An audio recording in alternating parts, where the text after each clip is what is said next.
প্রিয় ছাত্ররা, তোমরা সবাই ভালো আছো তো? আজ তোমাদের কাছে যে বিষয়টি আমরা আলোচনা করব সেই গল্পটি হলো ইলিয়াস। বিখ্যাত রাশিয়ান গল্পকার লিও টলস্টয় রচিত একটি অসাধারণ ছোট গল্প হলো ইলিয়াস। এই গল্পটি যেহেতু একটি ছোট গল্প, শর্ট স্টোরি, এই জন্য তোমরা ছোট গল্প কি একটু জেনে রাখো, তাতে তোমাদের সুবিধা হবে। ইংরেজিতে শর্ট স্টোরি সম্পর্কে যেটা বলা হয়েছে একটু বোঝার চেষ্টা করো, কঠিন হলেও সেন্টেন্স একটা বলছি।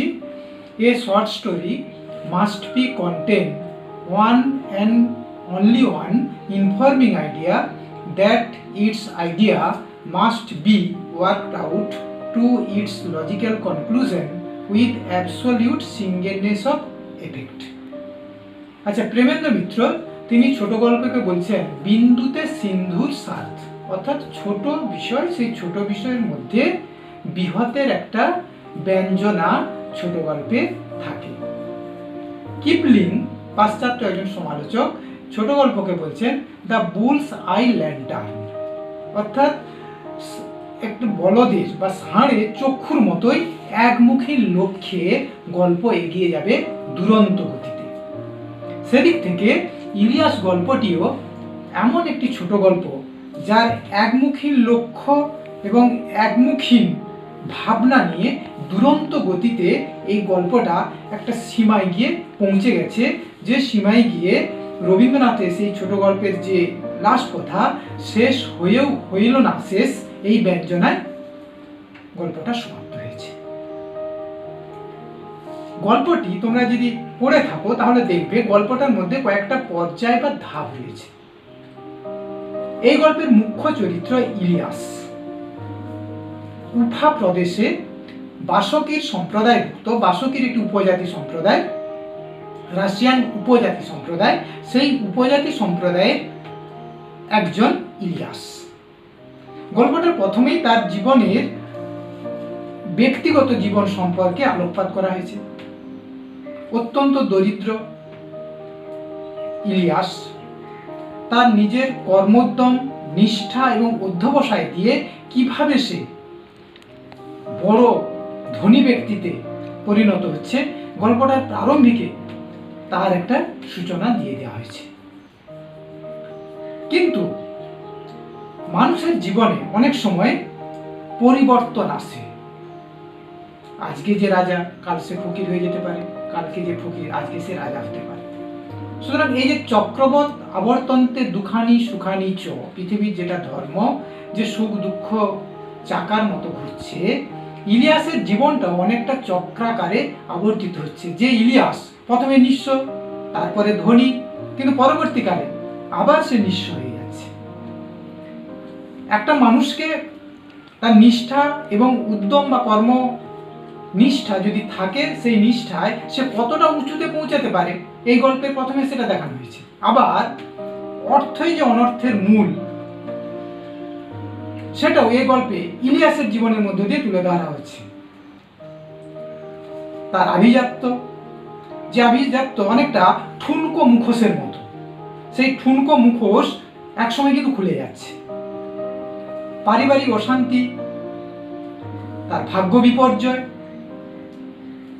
একজন ধনী ব্যক্তিকে একেবারে গরিবের নিঃস্ব রিক্ত সহায় সম্বলীনে পরিণত করে দিচ্ছে। এই গল্পটা যদি প্রথম যে পর্যায়টা তোমরা যদি দেখো, দ্বিতীয় পর্যায়ে একটা চরিত্র আসছে, সেটা হচ্ছে তার প্রতিবেশী মোহাম্মদ শাহ। প্রতিবেশী অনেক সময় যেমন খারাপ হয় তেমনি ভালো আছে। এই মোহাম্মদ শাহ ব্যক্তিটি কিন্তু একজন সুপ্রতিবেশী। সেই সুপ্রতিবেশী মোহাম্মদ শাহ ইলিয়াসের ভাগ্য বিপর্যয়ে যখন সে নিঃস্বরিক্ত হয়ে যাচ্ছে, তখন তাকে সাহায্যের হাত বাড়িয়ে দিয়েছে। তার নিজের বাড়িতে ইলিয়াস এবং তার স্ত্রী শ্যামসেমাগিকে রেখে অল্প একটু কাজের বিনিময়ে তার দিকে পারিশ্রমিক এবং খাওয়া দাওয়ার ব্যবস্থা করে দিচ্ছে। একজন সহৃদয় হৃদয়বান ব্যক্তির মতোই মোহাম্মদ শাহ বিপদে ইলিয়াস স্যার কাছে যেন পরিত্রাতার ভূমিকায় অবতীর্ণ হয়ে তাকে সাহায্যের হাত বাড়িয়ে দিচ্ছে। এবং এই জায়গাটায় একটু টার্নিং পয়েন্ট আসছে যে মোহাম্মদ স্যার বাড়িতে কিছু অতিথি আসছে, সেই অতিথিদের আদর আপ্যায়নের দায়িত্ব ইলিয়াস স্যার উপর দেওয়া হয়েছে। এবং কথা প্রসঙ্গে ইলিয়াসের সম্পর্কে মোহাম্মদ স্যার তার অতিথিদের সামনে যখন তার পরিচয়টা দিচ্ছে, তখন অতিথিরা ইলিয়াসের এই ভাগ্য বিপর্যয়কে নিয়ে একটু হাসাহাসি, একটু বিদ্রুপ, একটু তাচ্ছিল্য করছে যে এ কেমন, যে ব্যক্তিটা ধনী ব্যক্তি, যার কোনো অভাব ছিল না, যার বাড়িতে খাবারের অঢেল আয়োজন, আজকে তার নুন আনতে পান্তা ফুরায় অবস্থা, আজকে সে অন্যের বাড়িতে গলগ্রহ। এই তুচ্ছ তাচ্ছিল্য যখন সে করছে, তাহলে নিশ্চয়ই ধনী থেকে গরিব হওয়াটা অত্যন্ত দুঃখের বিষয়। অতিথিরা সেই প্রশ্নটাই একসময় ইলিয়াসকে ছুঁড়ে দিচ্ছে যে তাহলে আপনি খুব, যে আগের জীবন আর এখনের জীবন, বিফোর অ্যান্ড আফটার, আপনার জীবনটা যদি তুলনা করেন তাহলে আপনি কি বলবেন, যে আপনি কি খুব এখন খুব অসুখী আছেন? আগে যে সুখটা আপনি পেয়েছেন, সেই সুখের সঙ্গে আজকে কি আপনি মেলাতে পারছেন? তখন ইলিয়াস বললেন যে আমরা পুরুষ মানুষ, আমরা অনেক সময় মিথ্যা কথা বলি, কিন্তু আমার স্ত্রী শ্যামশ্যামাগি সে মিথ্যা কথা বলতে পারে না। আপনারা এই প্রশ্ন, যে প্রশ্নটা করছেন, এই প্রশ্নটা আমার স্ত্রী সামনেই আছে, ওকে জিজ্ঞাসা করুন তো। অতিথিরা একটু বিস্মিত হয়ে তাকে ডাকলেন, শ্যামশ্যামাগিকে। বলুন আপনার জীবন সম্পর্কে অভিজ্ঞতার কথা বলুন। মানে তারা একটু যেন বেশ চার্মিং, যে দেখি রাজা আজকে ফকির হয়ে গেছে, দেখি তার কাছ থেকে আমরা কি কথা শুনি। তখন শ্যামশ্যামাগি যে একের পর এক যে জীবনের যে অধ্যায়টাকে উন্মোচিত করলেন, তা আসলে আমাদের প্রত্যেকের জীবন ভাবনার একটা দিক। শ্যামশ্যামাগি বললেন যে যদি বলেন আগের আর পরের জীবনের সঙ্গে, তাহলে আমি বলবো যে আমরা কিন্তু এখন অনেক বেশি সুখী। প্রকৃত সুখ, সুখের কথা বলো না, বুঝেছি সুখ কেবল ফাঁকি, এই যে চলতি প্রবাদ, এইটাকেই সামনে রেখে শ্যামশ্যামাগি বলেন যে প্রকৃত সুখ কাকে বলে, সেটা আজকে এই মোহাম্মদ শাহ, প্রতিবেশী মোহাম্মদ শাহ বাড়িতে থেকেই আমরা বুঝতে পেরেছি। আগে কিন্তু বুঝতে পারিনি। আগে আমাদের সব কিছু ছিল, কিন্তু সুখ ছিল না। অতিথিরা বিস্মিত, হতভম্ব, এ বলে কি? বলছে হ্যাঁ, এটাই বাস্তব। একটা সময় যখন ধনসম্পদের উঁচু চূড়ায় আমরা বসেছিলাম, তখন আমরা ধরাকে সরাজ্ঞান করেছি, আমরা খাটিয়েছি মজুর দিকে জোর করে আরো পয়সা, মোর মানির জন্য, আরো কি করে বড়লোক হওয়া যায়, আভিজাত্যের উত্তঙ্গ শৃঙ্গে কিভাবে ওঠা যায়, কিভাবে অন্যকে ছলনা করে, অন্যকে প্রবঞ্চনা করে নিজের সম্পদকে আরো বাড়িয়ে নিয়ে যায়, আবার কিভাবে নিজেদের ঠুনকো আভিজাত্যের মুখোশ বলবো না, তাদের কাছে মুখোশ, কিন্তু একসময় এই ঠুনকো আভিজাত্যটাই তারা অন্যের কাছে বারবার প্রকাশ করার চেষ্টা করেছে, দেখো আমি কত ধনী, কত ধনী। অতিথি আপ্যায়ন করছে, কতগুলো প্রাণী হত্যা করে। অর্থাৎ এই পর্বে যে আমাদের মনে বৃত্ত ছিল, সম্পদ ছিল, আভিজাত্য ছিল, কিন্তু সুখ ছিল না। প্রতি মুহূর্তে একটা দুশ্চিন্তা, একটা চিন্তার করাল গ্রাস আমাদেরকে প্রতিদিন তাড়িত করেছে। এই বুঝি ঘোড়া মারা গেল, এই বুঝি কলেরা হয়ে গেল, এই বুঝি কিরবিজরা ঘোড়া চুরি, ভালো ভালো ঘোড়াগুলোকে চুরি করে নিয়ে পালালো। সংসারে দুই ছেলে, তারা অশান্তি, ঝগড়াঝাটি করে তারা মারামারি করে মারা যাচ্ছে। এই নানা বিষয়ে প্রতি মুহূর্তে কিন্তু আমরা ভেবেছি, ফলে রাতে ঘুম হতো না।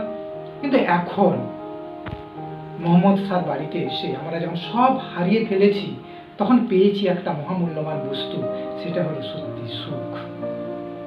এখন কোনো চিন্তা নেই, দুশ্চিন্তাও নেই, যেটুকু পারছি প্রভুর অর্থাৎ মোহাম্মদ স্যার হয়ে বাড়িতে খাটছি, তার বিনিময়ে আমাদের অঢেল সময় আমরা দুজনকে সময় দিতে পারছি, ভালো মন্দ কথা আমরা আলোচনা করতে পারছি। জীবনে এটাই তো বড় সুখ। অতিথিরা বিস্মিত হতভম্ব, কিন্তু মোহাম্মদ শাহ বাড়িতে থাকা এই অতিথিদের যখন তার একটু ব্যঙ্গ বিদ্রুপ তাচ্ছিল্য করেছে, তখন ইলিয়াসও বললেন যে আমার স্ত্রী শ্যামসেমানি যে কথাগুলো বলেছে এটা এক বাস্তব এবং সত্য, এবং এটা শুধু চিরন্তন সত্য শুধু না, এটা বিভিন্ন শাস্ত্র গ্রন্থে, ভালো ভালো গ্রন্থে, পৃথিবীতে যে গ্রন্থগুলো আছে, এথিক্স গ্রন্থগুলো, সেই গ্রন্থে কিন্তু লেখা আছে। এমনকি মোল্লা বললেন, সেখানে থাকা মোল্লা বললেন, না এটা সব গ্রন্থেই এটা মহামূল্যবান জীবনের কথাই কিন্তু ইলিয়াসের স্ত্রী শামসুমাদি তুলে ধরছে। ফলে এটা নিয়ে ব্যঙ্গ নয়, বিদ্রুপ নয়, তাচ্ছিল্য নয়। জীবনের চাকা প্রতি মুহূর্তে মানুষের জীবনে ঘোরে। Joy and woe are woven fine under every grief and silk and twine. এই সুখ দুঃখের চাকাকে আমরা ঠিক রাখতে পারবো তখনই যখন আমরা আমাদের আদর্শ, আমাদের ভাবনা ভালো হবে, আমাদের চিন্তা ভালো হবে, সকলের তরে সকলে আমরা প্রত্যেকে আমরা পরের তরে ভাবনা আমাদের মধ্যে আসবে। এই চরম শিক্ষা আমরা ইলিয়াস গল্পটির মধ্যে কিন্তু পেয়ে গেলাম। ফলে গল্পটা তোমরা বারবার পড়ো, মিনিমাম দুবার অন্তত পড়ার পরে এই ইলিয়াসের জীবনের যে পর্যায়গুলোকে তোমরা প্রথমে ধরার চেষ্টা করো। তার প্রথম জীবন, তারপর নিঃস্ব রিক্ত হয়ে যাওয়ার পর তার দ্বিতীয় জীবন মোহাম্মদ শাহর বাড়িতে, তারপর সেখানে মোহাম্মদ শাহর বাড়িতে থাকা অতিথিদের কাছে কিভাবে তার জীবনের সুখের সন্ধান তারা কিভাবে পাচ্ছে, সেই পরম সুখের সন্ধান ছবিটাও একটু ভেবে দেখার চেষ্টা করো। এবং এই গল্পটা থেকে একটা, দুটো, তিনটে প্রশ্ন আসবে, প্রথম জীবন এবং মাঝখানের জীবন আর প্রকৃত সুখের সন্ধান। আর ইলিয়াসের চরিত্র, মোহাম্মদ শাহ চরিত্রের মতো একজন প্রতিবেশী, তার চরিত্রের কতগুলো পজিটিভ দিক রয়েছে, সেই পজিটিভ দিকগুলো একটু তৈরি করার চেষ্টা করো বিভিন্ন বই যদি কাছে তোমাদের থাকে। আর টেক্সটটা পড়তে পড়তে যদি কোনো অসুবিধা হয়, কোনো কিছু বুঝতে না পারো, তাহলে আমাকে জানাবে। ঠিক আছে?